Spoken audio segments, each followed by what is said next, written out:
Can you hear me okay? I've got a few things to show you.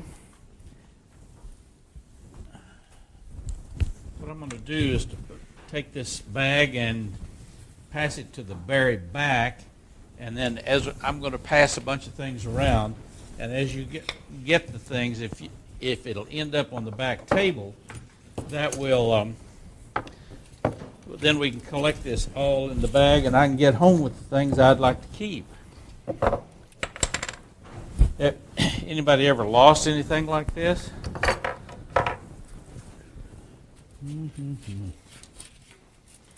Well, first thing you need when you're turning, I found. Oh, by the way, does anybody ever have a wall stretcher? I've got a shop that really needs a wall stretcher. Okay. Thank you, Ronnie. First thing you need when you get into a shop, have you ever lost your pencil? How many have lost your pencil? Yeah. Well, here's the way I've found that will help you in that respect. Get a magnet that, not one of the rare earth magnets I found out, but just a regular old plain magnet, and maybe if you've got some hot glue, you can hot glue that magnet to the pencil, and you always have a pencil ready to go. I have them scattered all over my shop, and it really makes things convenient. It won't stick to wood. No, it sure won't. How many of you have ever tried you wanted a faceplate to work with, but you just really didn't want to spend that extra $25 or $35 or $50? Anybody ever had that experience? A couple of you. Well, there's a way to handle that on the cheap. You go to the hardware store, and if you've got a mini lathe, you get a 1x8 nut, $1.50. That was the last time I checked on the price. They probably have gone up. Now, there's only one problem with a nut like this, and that is it won't screw all the way up to the headstock. It leaves a gap of about, what is that? About that much, a little over an eighth. But there's a way to handle that. Throw money at it.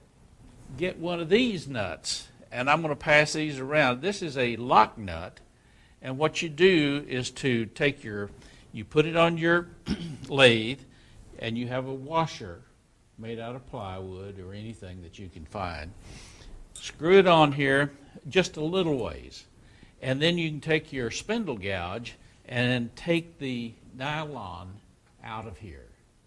Then, when you get that far, you can screw this all the way back, and it will come back flush with the headstock.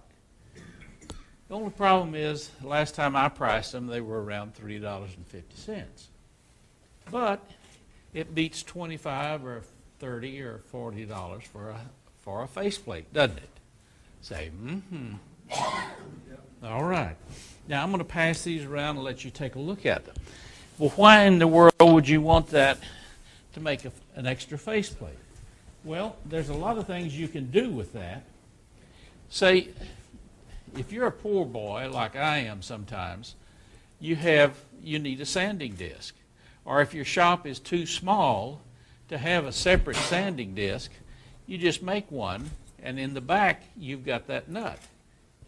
Here, screw it on your headstock. Now you've got one of the best sanding discs you can have. If you have, you can make this just as large as it will fit on the bed. So depending upon your lathe size, you can have one from 10 to 12, or if you got a lathe like mine, you could even go to 24 inch, but I wouldn't recommend that. 12 inches is pretty good. 10 inches just very good. Let's pass this around. Y'all take a look at that. Now here is one where you can really see the back of it, see how we treated it. with the nut not being able to come up flush with the headstock, the way to take care of that is to make your wood block.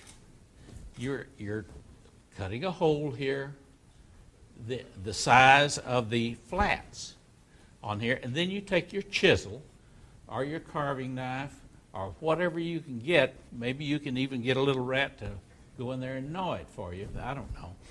And then epoxy this nut in here. But you recess it in the blanket. Then you glue this, after it's all fixed up, you glue it onto your faceplate that you want. And it's probably not going to be true. So you put it on here anyway and true it up on the lathe. No big deal, is it? Now, here's another thing that you could use. I've made one like this. How many of you like to shine your bowls and your goblets and all those kinds of things? But that Beal buffing system, how much does it run nowadays? Anybody know? $89. Okay, let's start off and look at the expense we've got here. Here's $1.50. What is it? $1.60, $70? The one with the locking nut is $4. $4. And if you get one, if you're going the cheap way, $2.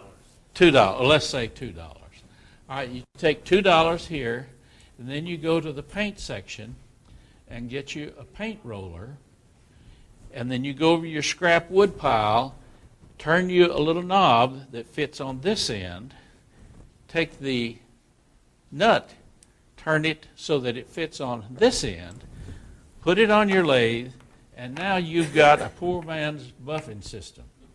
Triple E, White Diamond, and Carnauba. How's that? Is that okay? How much did this cost you? I don't know. But it's not very much. Certainly not $89.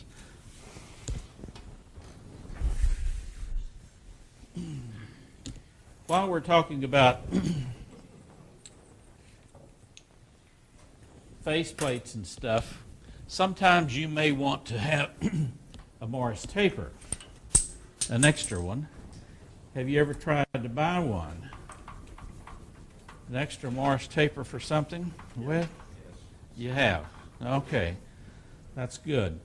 But if you could make one out of wood that would do the same job for you, wouldn't that be nice? Well, you can. All you have to do is put your material between centers, and then you can make a little jig like this. You can make it with, put screws in it here or glue, any way you'd like.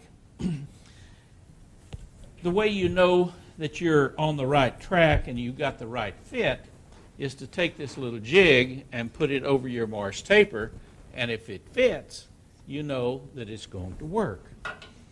So you put it in your headstock, and if you're turning some small items like making earrings, beads, all kinds of small objects, you can glue this or find some other way of attaching it, these small items.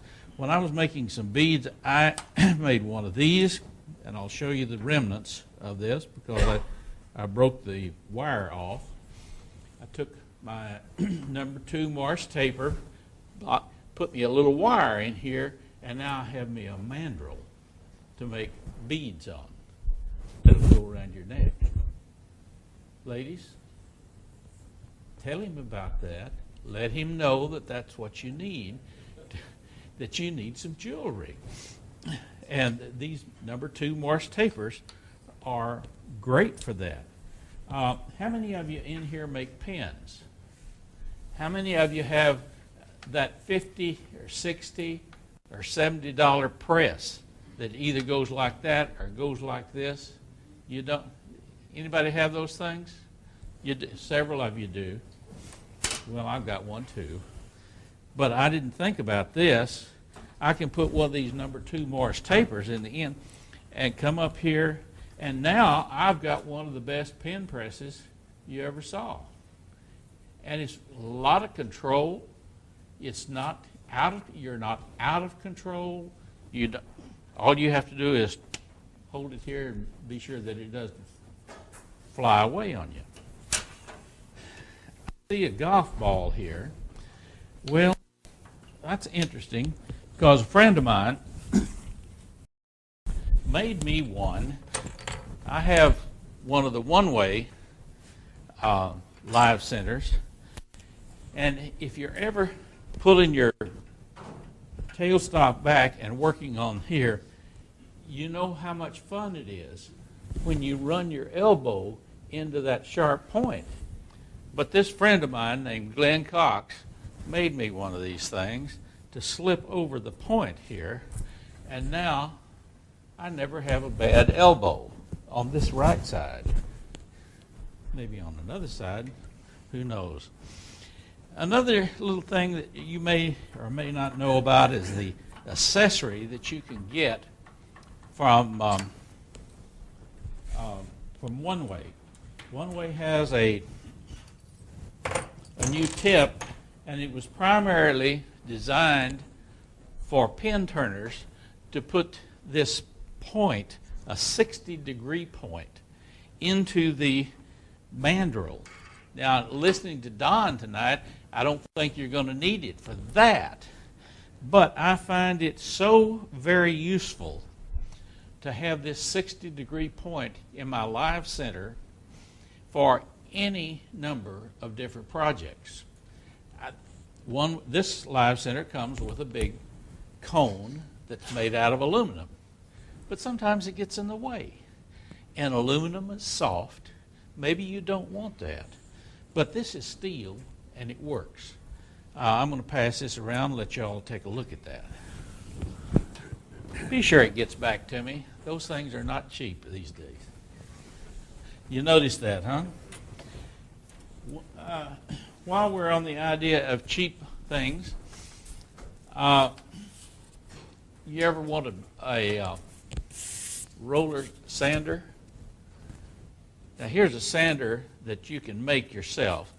Get a piece of wood, make it round. Gee whiz. Then all you have to do is to cut a slot. Cut a slot in here, I assume with a table saw. I let my friends do that because I'm scared to death of a table saw. So I'll let somebody else do that for me. And then you get a, what do we call this? A shim, I guess you'd call it. Wedge. Get a wedge. Fold your sandpaper around the outside. Then take your wedge, wedge it in here, and now you can put it on put this in your chuck, or if you had the little nut on the piece of wood like we have it on the paint roller back there, you could put it in here like that. Bring up the tailstock, and now you've got you a sander. Here's another faceplate I didn't pass around, but I'll let y'all take that. And here's the jig to make the number 2 Morse tapers. How do you get the wedge out? I haven't figured that one out yet. Okay.